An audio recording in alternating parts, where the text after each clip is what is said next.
We're back here on our program, The Platform, and in our final segment today as we continue to educate our public on male health through the instrumentality of the Male Health Initiative of the Ministry of Health. And we, as I said, are happy that Bianca Nygaard brought along two wonderful guests here today.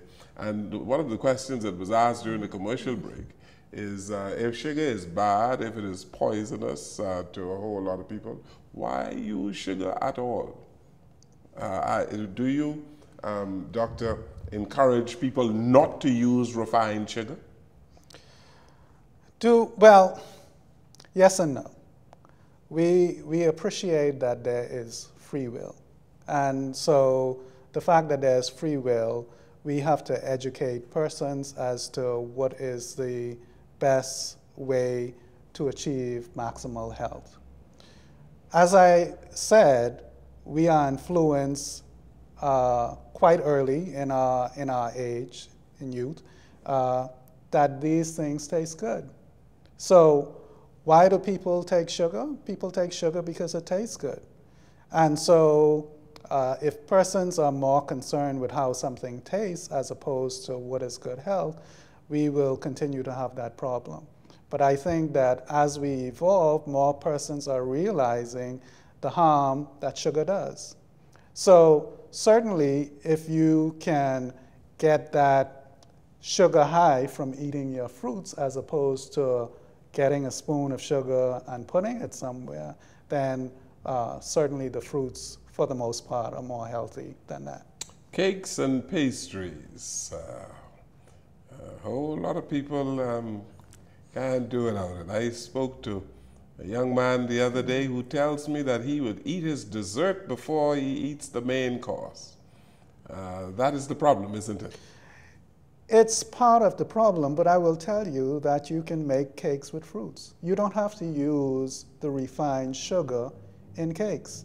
And so it's just switching the perception as to what needs to go in these things to get persons more focused in that regard. One of the things that most men are afraid of is prostate cancer, right? Absolutely. And you've seen many men, and you've diagnosed many, I'm sure, over the years. We need to speak about this dreaded disease. Certainly. So, you know, prostate cancer is the #1 killer of Bahamian men. Number one? Number one killer in terms of cancers. Okay. Sorry, of Bahamian men, okay? And so that's of key significance. So that every week we have more than one Bahamian man that dies of prostate cancer. In the whole world, according to the World Health Organization, as of 2014, we had the 10th highest level of prostate cancer in the world. Now, not every population will screen for prostate cancer, and it depends on the type of persons within that population. And so that has caused us some problem in terms of should men be screened, especially for with the digital rectal that is not fond, that most men are not fond of. Why are we doing this? But we have clearly seen that certainly in our population, cancer tends to be more aggressive and tends to come at an earlier age. So we should not necessarily be influenced by other territories where it is not as aggressive or does not occur at the same time, maybe Canada. So, as an example. And so we recommend in our population that men be screened from the age of 40. Certainly, there have been biopsies done in populations similar to ours that show that in some cases cancers may be started from as early as the 20-year-olds. Those are biopsies. So those are persons who are deceased. A pathologist goes, they examine the prostate, and they see cancer starting from that time. We don't really want a 50-year-old man who is a primary provider in the family, either financially. We know that men, for whatever reason, we want them to impact the family positively.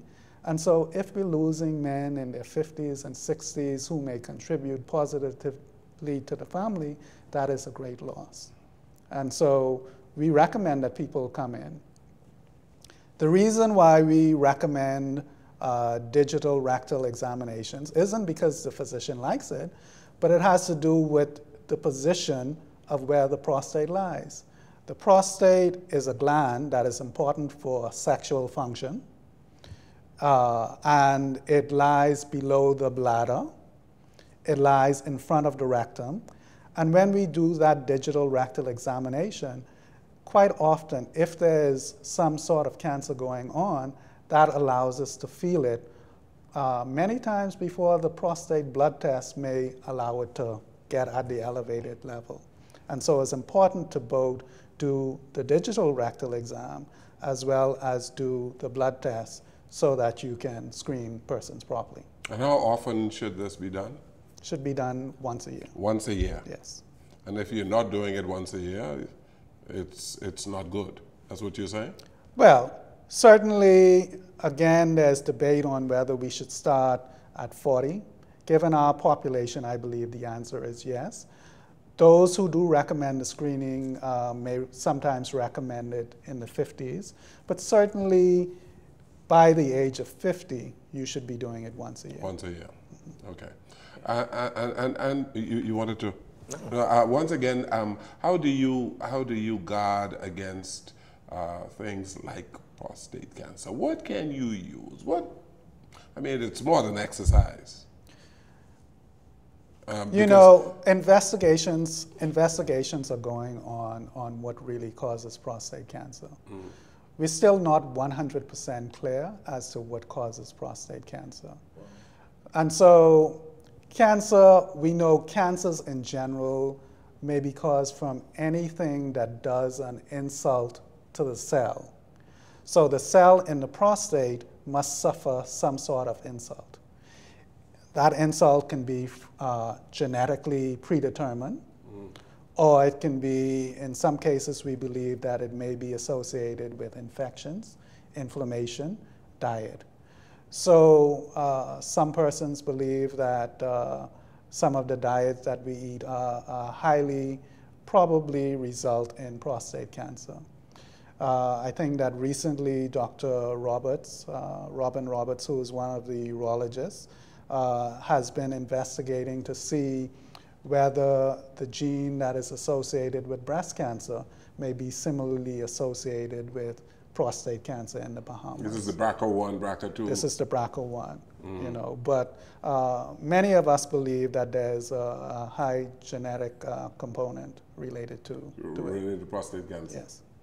You know, I've spoken to men who say, you know, that if you consume a whole lot of tomatoes, for instance, that you know that helps with the prostate. Right. What are some of the things that can help with the prostate? Certainly a vegetarian-based diet. A vegetarian-based diet. So if we can decrease the amount of fats in the diet, fats are associated with so many different types of cancer, obesity, increased load of those cells as it relates to obesity.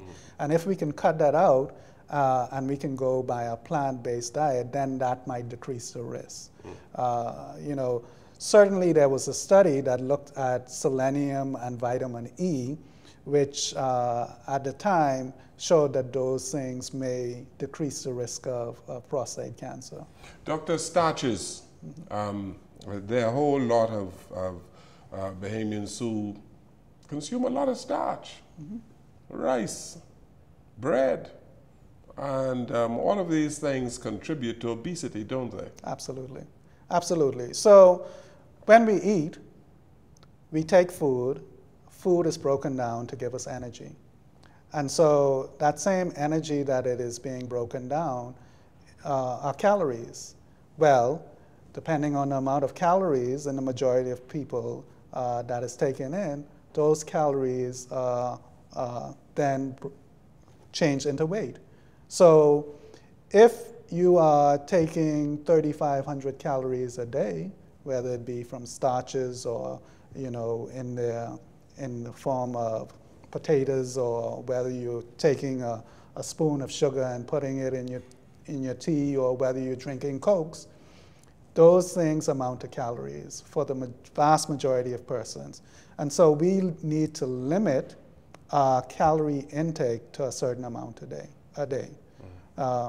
If we toy around with 2,000 calories per day, then that should keep us in a fairly safe zone. Well, the thing about it, you need to know how to count these calories. Absolutely. And that's another program, how to count calories.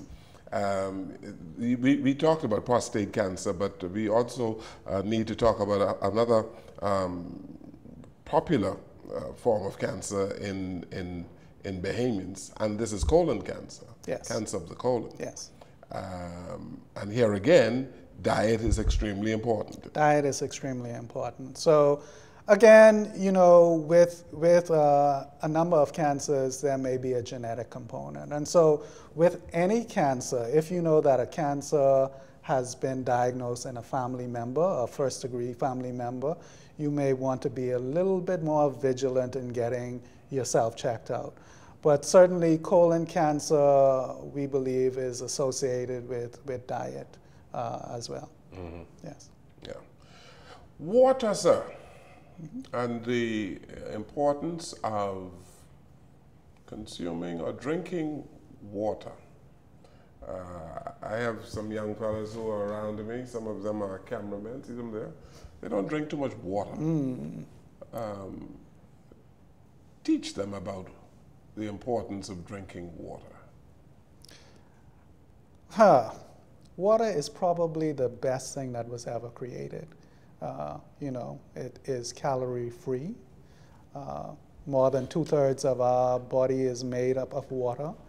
And so it certainly is important for functioning of the organs in the body. I don't think that there's much more that needs to be said about water than we all should have a good amount of water a day. I know that we used to hear about 8 glasses of water a day. I think the amount of water a day really varies in society. So if we live in a hot society like the Bahamas for the most part, certainly we should probably be approaching that amount. But certainly at least 4 to 5 glasses of water a day.